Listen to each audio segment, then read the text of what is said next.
सोचने की बात है, क्या ऐसा हो सकता है कि एक ही मुलाकात में पूरे दीन का खुलासा सीख लिया जाए? आज हम एक ऐसी ही मशहूर हदीस का जायजा लेंगे जो ना सिर्फ हमें ईमान के स्तून सिखाती है, बल्कि इससे भी बढ़कर इल्म हासिल करने का अदब, उसका तरीका बताती है। और यही सवाल हमें सीधा इस हैरान अंगेज वाक़े की तरफ ले जाता है जिसे हदीस जिब्रील के नाम से जाना जाता है। तो आइए इस कहानी को बिल्कुल शुरू से देखते हैं। ये वाक़या हम तक पहुंचता है हज़रत उमर रज़ी अल्लाह अन्हु के ज़रिए। वो बताते हैं कि एक आम सा दिन था। वो और दूसरे सहाबा इकराम नबी अकरम सल्लल्लाहु अलैहि वसल्लम के पास बैठे थे कि अचानक माहौल बदल गया। एक ऐसी शख्सियत सामने आई जिनको वहाँ कोई भी नहीं जानता था, बिल्कुल अजनबी। सबसे पहली चीज़ जिसने सबको चौंका दिया वो इनका लिबास था। कपड़े इतने साफ, इतने बर्फ जैसे सफ़ेद, जैसे अभी अभी पहने हों। और फिर उनके बाल, लिबास की सफ़ेदी के बिल्कुल बरक्स, इंतहाई गहरे काले। ये दोनों चीज़ें मिलकर उनकी शख्सियत को और भी पुरस्कार बना रही थी। लेकिन जो सबसे हैरान कुन बात थी वो ये थी कि उन पर सफ़र का दूर दूर तक कोई निशान नहीं था।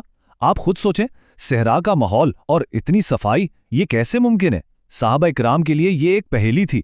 वो एक दूसरे को देख रहे थे कि भाई ये हैं कौन, आए कहाँ से हैं। वो अजनबी बिना कुछ कहे सीधा नबी अकरम सल्लल्लाहु अलैहि वसल्लम के पास गए और इतने करीब जाकर बैठे कि उनके घुटने आप सल्लल्लाहु अलैहि वसल्लम के घुटनों से मिल गए।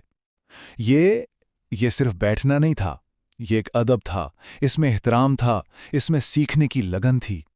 और इस पर हम आगे जाकर तफसील से बात करेंगे।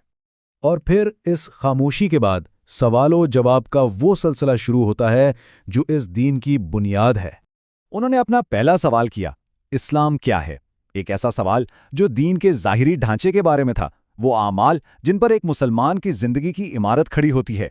नबी अकरम सल्लल्लाहु अलैहि वसल्लम ने जवाब में इस्लाम के 5 सुतून गिनवाए। पहला, इस बात की गवाही देना कि अल्लाह के सिवा कोई माबूद नहीं और मोहम्मद सल्लल्लाहु अलैहि वसल्लम उसके रसूल हैं।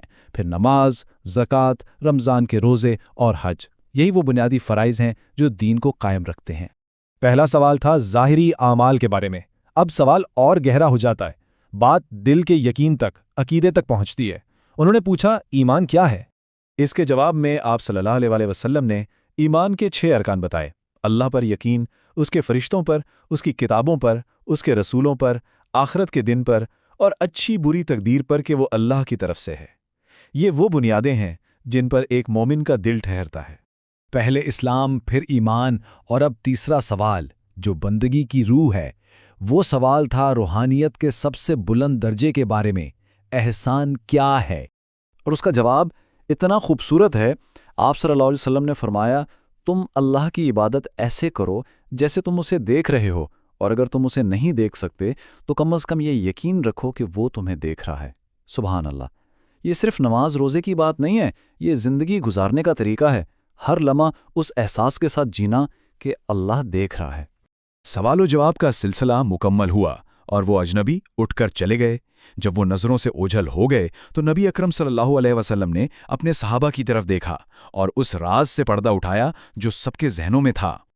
आप सल्लल्लाहु अलैहि वसल्लम ने फरमाया, वो जिब्रील थे, वो तुम्हें तुम्हारा दीन सिखाने आए थे। सोचें, वो उस्ताद कोई आम इंसान नहीं बल्कि अल्लाह के भेजे हुए फरिश्ते थे जो सिर्फ इसलिए आए थे कि सहाबा को उनका दीन सिखाया जा सके। ये वाक़या तो यहाँ तक था, लेकिन इसमें जो सबक हैं वो अब शुरू होते हैं। ख़ास तौर पर आइए गौर करते हैं हज़रत जिब्रील अलैहिस्सलाम के तरीक़े पर, उनके तर्ज़ अमल पर। उसमें एक तालिब इल्म के लिए क्या कुछ छुपा है। देखें, इस वाक़े में क्या सिखाया गया ये तो हमने देख लिया, इस्लाम, ईमान, एहसान, मगर इससे भी ज़्यादा अहम शायद ये है कि कैसे सिखाया गया। इस तरीके में, इस अदब में हर सीखने वाले के लिए बहुत गहरे सबक हैं। आइए इन पर बात करते हैं। तो जिब्राईल अलैहिस्सलाम के अमल से हम क्या सीख सकते हैं? नंबर 1, साफ सुथरा लिबास। ये इल्म और इल्म देने वाले दोनों के एहतराम की निशानी है। फिर उस्ताद के करीब बैठना, इससे जाहिर होता है कि सीखने की लगन कितनी है। तीसरी चीज़, वाज़े और मुख्तसर सवाल करना, ऐसा सवाल जो सीधा मतलब पर आए। और आखिरी लेकिन सबसे अहम, खामोशी और तवज्जो से जवाब सुनना। ये सिर्फ कोई दिखावे के आदाब नहीं है, ये असल में सीखने के अमल का एक लाजमी हिस्सा है। तो अब इस सारी गुफ्तगू को समेटते हैं। यहाँ 2 चीज़ें बिल्कुल वाज़े होकर सामने आती हैं। एक है इल्म का मवाद, यानी क्या सीखा जा रहा है, और दूसरा है इल्म का तरीका, यानी कैसे सीखा जा रहा है। تو اس پوری حدیث کا خلاصہ کیا ہے؟ خلاصہ یہ ہے کہ علم صرف معلومات کا نام نہیں۔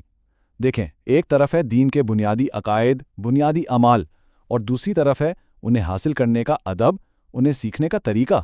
اور حقیقی تعلیم تبھی مکمل ہوتی ہے جب یہ دونوں چیزیں، علم اور ادب، ایک ساتھ مل جائیں۔ اور یہ سبق جو صدیوں پہلے دیا گیا آج بھی ہمارے لیے اتنا ہی اہم ہے۔ تو ایک سوال جو ہم سب کو اپنے آپ سے پوچھنا چاہیے وہ یہ ہے کہ جب ہم علم حاصل کر رہے ہوتے ہیں تو ہمارا فوکس کس چیز پر زیادہ ہوتا ہے؟ صحیح سوال پوچھنے پر یا صحیح طریقے سے پوچھنے پر؟